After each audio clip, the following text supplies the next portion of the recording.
Assalamualaikum warahmatullahi wabarakatuh.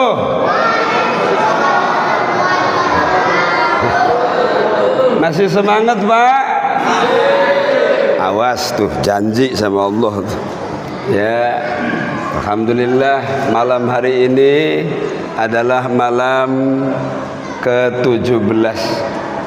Kita masih diberi pertolongan oleh Allah untuk mampu menghidupkan malam-malam Ramadan dengan berjamaah sholat Isya dan sholat tarawih. Mudah-mudahan sholat-sholat sunnah, ibadah-ibadah yang lainnya pun jangan ditinggalkan, karena yang wajibnya diganjar oleh Allah 70 kali lipat, yang sunnahnya diganjar oleh Allah seperti pahalanya ibadah wajib. Salawat salam mari kita curahkan keharibaan junjungan alam Nabi besar Muhammad sallallahu alaihi wasallam. Jamaah salat Isya dan salat tarawih Masjid Hidayatullah Lenggade Hulu, Rimba Melintang, Kabupaten Rokan Hilir yang dimuliakan Allah Subhanahu wa taala. Kitab yang Allah Subhanahu wa taala turunkan kepada para nabinya, kepada para rasulnya, itu jumlahnya 24.000. Nah, baru dengar Pak ya. Jadi kitab-kitab Allah itu diturunkan kepada para nabi dan para rasul itu banyak sekali, ya, banyak sekali. Di antaranya ada suhuf Nabi Ibrahim. Bukan 24.000, itu jumlah para nabi dan rasul tuh. Jumlahnya adalah 104. Mohon maaf lupa. 104 kitab yang diturunkan oleh Allah Subhanahu wa taala kepada para nabi dan rasulnya. Yang wajib diketahui ada 4, yaitu satu kitab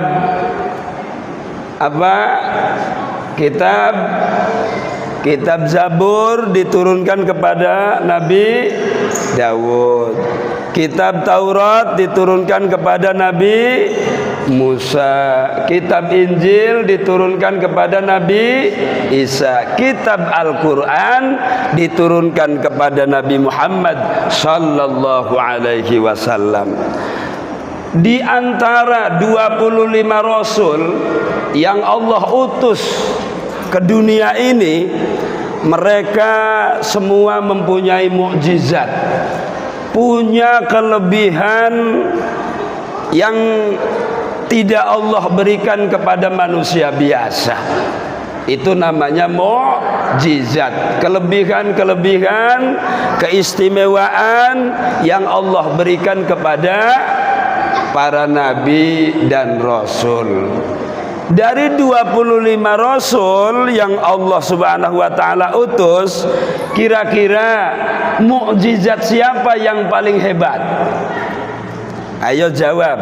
Adek, mukjizat siapa yang paling hebat? Contoh, Nabi Musa mukjizatnya bisa membelah laut merah. Hebat enggak? Hebat. Ya. Kemudian Nabi Daud, ya, mukjizatnya bisa melunakkan besi yang keras. Terus apalagi? Nabi Isa lebih hebat lagi, bisa menghidupkan orang mati. Lah kalau Nabi Muhammad katanya nabi spesial. Kira-kira Bang Ali tahu kehebatan mukjizatnya Nabi Muhammad itu bagaimana? Ada memang ceritanya bisa membelah bulan, tapi kalau membelah bulan kan orang tidak bisa melihat, nggak bisa nginjek, ya. Pada waktu itu ada Ya katanya NASA sudah melihat, ya para astronot katanya ketika ke bulan. Wallahu a'lam. Kalau mukjizatnya Nabi Musa bisa membelah Laut Merah, disaksikan oleh orang banyak. Lalu kalau Nabi Muhammad sallallahu alaihi wasallam, kehebatan mukjizatnya apa? Jamaah sekalian yang dimuliakan Allah Subhanahu wa taala, mukjizat yang paling hebat yang diberikan Allah kepada para rasulnya, yang paling hebat adalah mukjizatnya Nabi Muhammad. Nih, di mana mukjizat yang hebatnya Nabi Muhammad tuh, Pak? Nah, ini loh Pak. Ya Allah, ini mukjizat paling hebat yang Allah berikan kepada para rasulnya, dari Nabi Adam sampai Nabi Muhammad. Yang paling hebat inilah mukjizat Al-Quran. Mengapa Al-Quran ini adalah mukjizat terhebat yang Allah berikan kepada para rasulnya? Nabi Musa walaupun bisa membelah Laut Merah, dia tidak hebat. Kenapa tidak hebat? Karena hanya tinggal cerita. Nabi Isa katanya hebat, bisa menghidupkan orang mati, hanya cerita. Semua mukjizat para rasul selain Al-Quran itu hanya tinggal cerita. Sementara Al-Quran sampai sekarang kita masih melihatnya, kita masih membacanya, bahkan isinya adalah petunjuk penyelamat kita dari dunia sampai akhirat. Jadi jawabannya, mukjizat yang terhebat yang diberikan kepada Rasul adalah Al-Quran. Jamaah sholat Isya yang dimuliakan Allah Subhanahu wa ta'ala, dan malam ini adalah malam turunnya Al-Quran. Malam pertama kali Nabi Muhammad menerima wahyu 5 ayat surat Al-Alaq, di mana di Gua Hiro. Saya belum pernah ke Mekah, tapi saya tahu membacanya. Mungkin Haji Anun, Haji Nenek yang sudah pernah ke sana. Saya hanya membaca dalam sejarahnya, Gua Hiro itu berada di sebelah timur Mekah, jarak dari Mekah 5 kilometer. Ya, 5 kilometer. Wallahu a'lam. Saya belum pernah ke sana, tapi saya hanya membaca.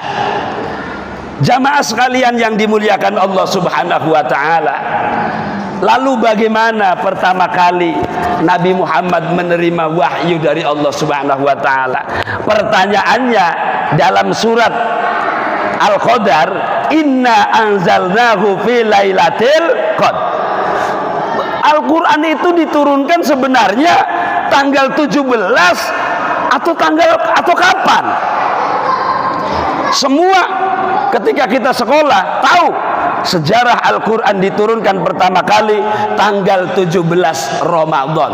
Sementara dalam surat Al-Qadar, inna anzalnahu fi lailatul qadar, sesungguhnya kami turunkan Al-Quran pada malam Lailatul Qadar. Lailatul Qadar itu kapan? Dalam hadis Nabi, Bang Khalil, Lailatul Qadar malam-malam ganjil di 10 akhir Ramadan kan? Itu bisa malam 21, bisa malam 23, bisa malam 25, 27, 29. Lalu yang benar yang mana? Kalau 17 Ramadan itu berarti pertengahan Ramadan. Sementara kalau Lailatul Qadar itu di 10 akhir Ramadan, yang benar mana? Jadi turunnya Al-Quran itu kapan sebenarnya? Supaya tahu nih Pak, ya, supaya tahu turunnya kedua-duanya benar. Awas nih Pak, Al-Quran turun pada malam Lailatul Qadar di 10 akhir ganjil, itu benar.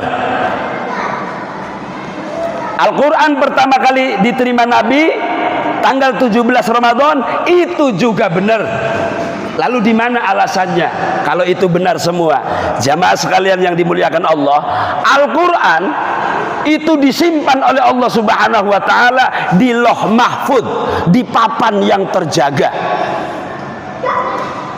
Wahyu-wahyu Allah itu diletakkan di Lauh Mahfud namanya.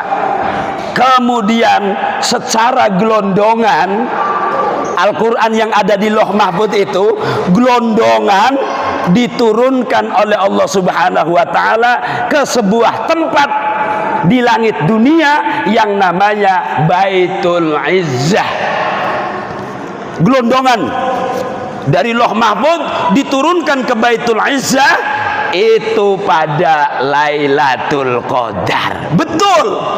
Jadi gelondongan dari Lauh Mahfud ke Baitul Izzah itu pada malam Lailatul Qadar. Sementara tanggal 17 Ramadan, hari Senin, malam Senin, itu diturunkan pertama kali kepada Nabi Muhammad. Jadi Nabi Muhammad menerima Iqra bismi rabbikal ladzi khalaq, khalaqal insana min 'alaq, Iqra wa rabbukal akram, dan seterusnya. 5 ayat itu turun pada malam Senin tanggal 17 Ramadan. 5 ayat kemudian berangsur-angsur sampai 6.666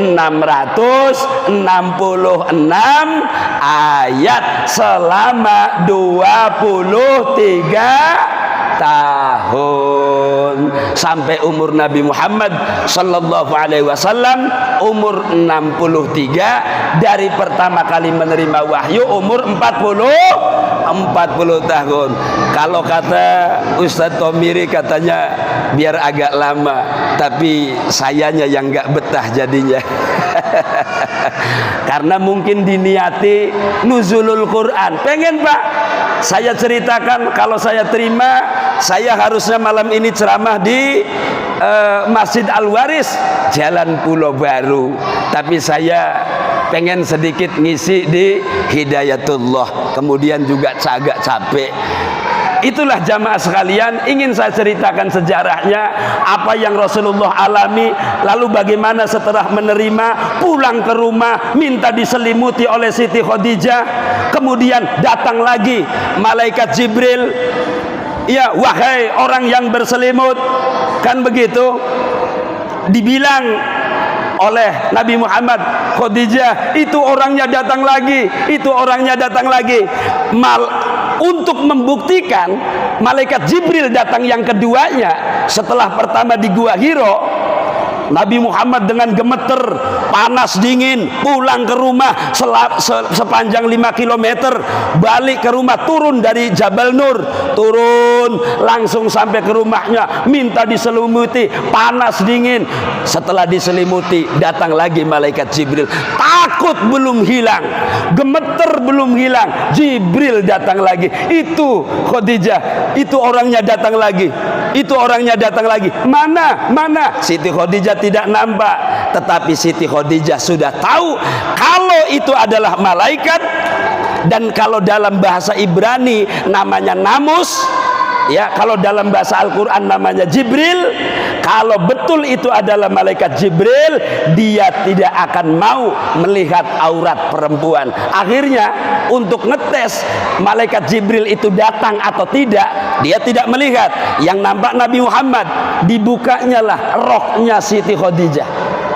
Dibuka roknya sampai ke pahanya dibuka. Begitu dibuka auratnya Siti Khadijah, betul malaikat Jibril ngilang lagi dari pandangan Nabi Muhammad. Oh, maka malaikat, Bu, jangan mudah buka aurat karena malaikat tidak mau memandang kita. Tuh, tutup kepala dengan kerudung, Bu, ya. Itu terutama perempuan. Itu buktinya. Cukup segini saja Pak Tomiri, karena kalau diceritakan ya lama nanti. Demikian, mudah-mudahan bermanfaat. Wallahul muwaffiq ila aqwamit thoriq. Assalamualaikum warahmatullahi wabarakatuh.